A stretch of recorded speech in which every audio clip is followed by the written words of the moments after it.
Hey there, welcome to First Five. If you're looking for encouragement, you came to the right place. Let's dive in.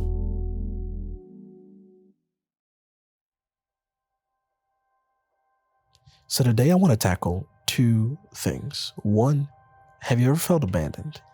And two, have you ever felt as if God is not relatable?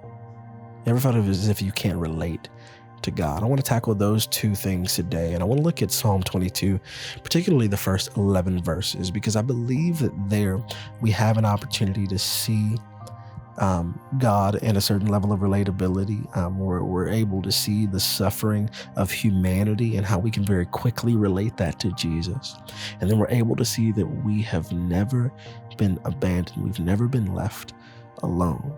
And so hopefully by the end of this, that is the overwhelming feeling and sense that you have, that you would know that God is with you and he has no plans of leaving you.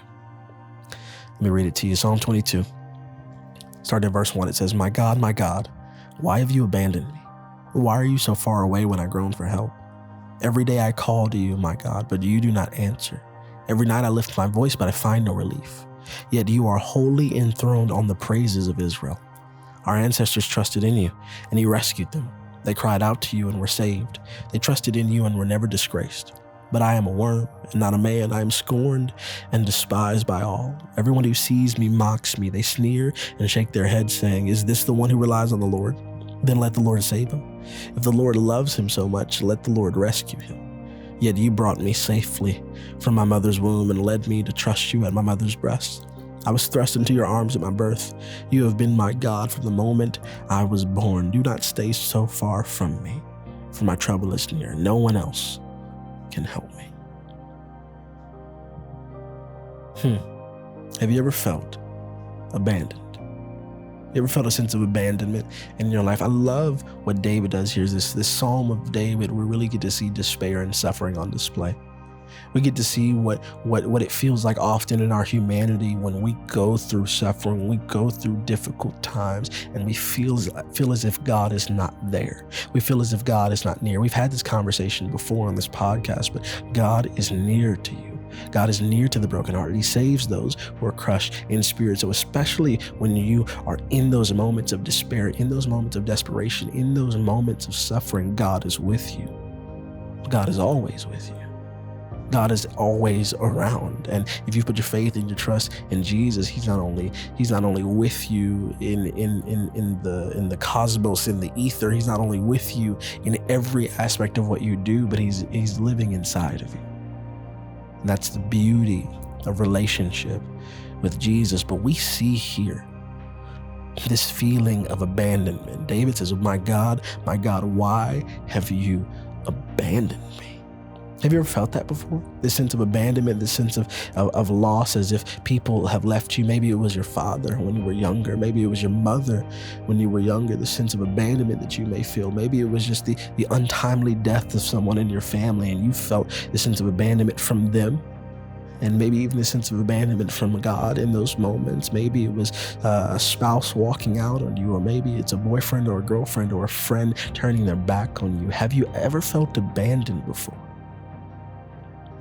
Have you ever felt as if no one is near you, no one is around you, that your trouble is near, but no one else can help you? Well, you share that in common with David, but you also share that in common with Jesus.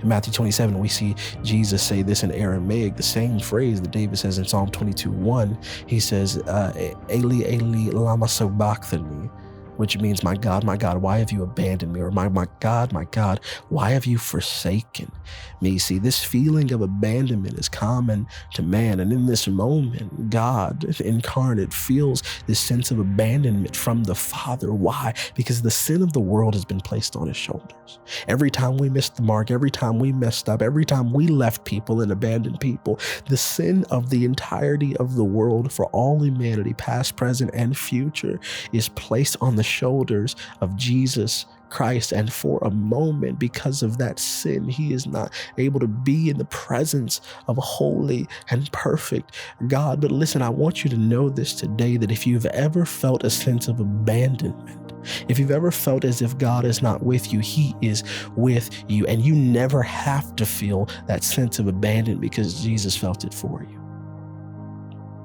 You never have to feel that sense of abandonment. If you place your faith and your trust in Jesus, you can always know that God is always with you. He will never leave you. He will never forsake you. He is near to you. He is with you, and he relates to you. If you've ever wondered if God is relatable, he understands your suffering because he suffered long before you existed, long before your suffering existed, long before you ever were going through that difficult time. God suffered first. Jesus suffers in this moment at the cross where the fullness of the weight of sin is placed on his shoulders. He's suffering in that moment. So he understands your suffering. He understands your pain. He understands your feelings of abandonment. But here's the good news. Here's the encouragement for you today. Because of his sacrifice, you do not have to feel that. You do not have to wallow in that feeling of abandonment. You do not have to live in that tension because God is with you. God is for you. He loves you, and he gave up his son so that you would know just how loved you are, just how much he cares for you, just how near he actually is. My God, why have you abandoned me? Have you ever felt that way before? Be encouraged and know that God sees you. God is with you in the midst of your suffering. He relates to your suffering because he suffered first. So we have an opportunity today to trust him, to know that he's with us, to know that he won't leave us or forsake us. I really hope that encouraged you today. We'll talk soon.